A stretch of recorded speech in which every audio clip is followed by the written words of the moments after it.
Hello everyone, I am Ranveer Kumar, the faculty of English. चलिए आज इस वीडियो सेक्शन में जानेंगे कुछ साइलेंट वर्ड्स। कहीं ना कहीं किसी वर्ड्स का उच्चारण नहीं होता है, उसे साइलेंट कर दिया जाता है।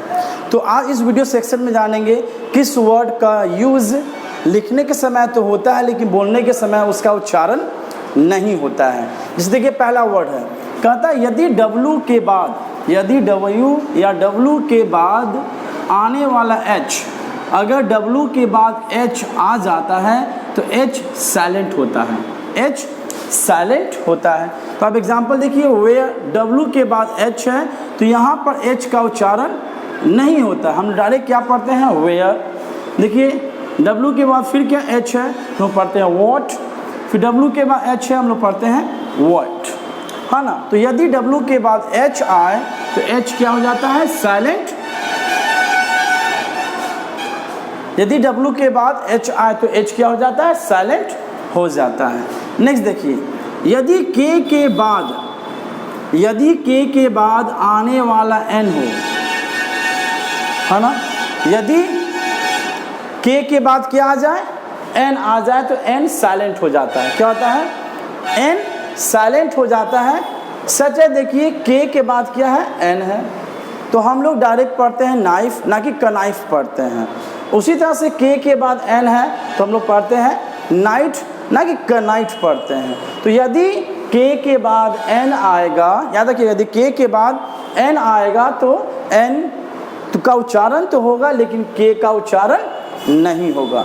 फिर नेक्स्ट देखिए, यदि GH शब्द के बीच में आने पर, यदि शब्द GH का यूज़ किसी भी शब्द के बीच में हो, किसी भी वर्ड के बीच में हो तो उसे हम क्या कर देते हैं साइलेंट कर देते हैं। जैसे क्या है नाइट, तो नघाइट नहीं पढ़ते हम लोग, क्या पढ़ते हैं नाइट, NIT पढ़ते हैं और GH को क्या कर देते हैं साइलेंट कर देते हैं। फिर नेक्स्ट, अगर M के बाद B हो, यदि M के बाद B हो तो B के बाद कुछ ना हो, मतलब M के बाद B हो और B के बाद कोई भी अल्फ़ाबेट, कोई भी वॉवेल, कोई भी कॉन्सोनेंट ना हो तो वो B क्या हो जाता है,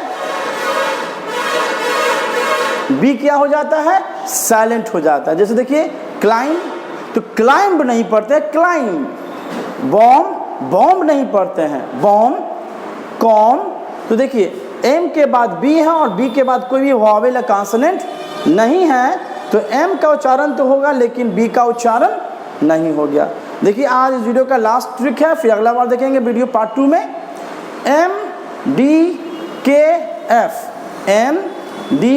MDKF से पहले आने वाला L साइलेंट होता है। यदि NDKF के पहले कोई L हो, पहले कोई L हो तो उस L का उच्चारण नहीं होता। देखिए काम, CALM, तो M के पहले क्या है L है तो वहाँ पर L का उच्चारण नहीं होगा। यहाँ देखिए क्या है, D के पहले L है तो L का उच्चारण नहीं होगा, डायरेक्ट होगा खुद। तो देखिए K के पहले L है तो K के पहले L है तो उच्चारण होगा टॉक, टॉल्क नहीं होगा, L का उच्चारण नहीं होगा। फिर देखिए HALF है, F के पहले L है तो L का उच्चारण नहीं होगा, डायरेक्ट फ होगा हाफ। तो एक बार फिर शॉर्ट में देख लें, कहता है ये W के बाद H हो तो H का उच्चारण नहीं करेंगे, यदि K के बाद N हो तो K का उच्चारण नहीं करेंगे, अगर M के बाद B हो और B के बाद कोई शब्द ना हो तो B का उच्चारण नहीं करेंगे, MDKF के पहले L हो तो L का उच्चारण नहीं करें। इसे हम लोग कहते हैं साइलेंट वर्ड्स। क्या कहते हैं साइलेंट वर्ड्स। तो जब हम इंग्लिश लिखते हैं तो लिखने समय ये सारे नियमों का यूज़ तो होता है लेकिन बोलने के समय कुछ वर्डों का उच्चारण नहीं होता है।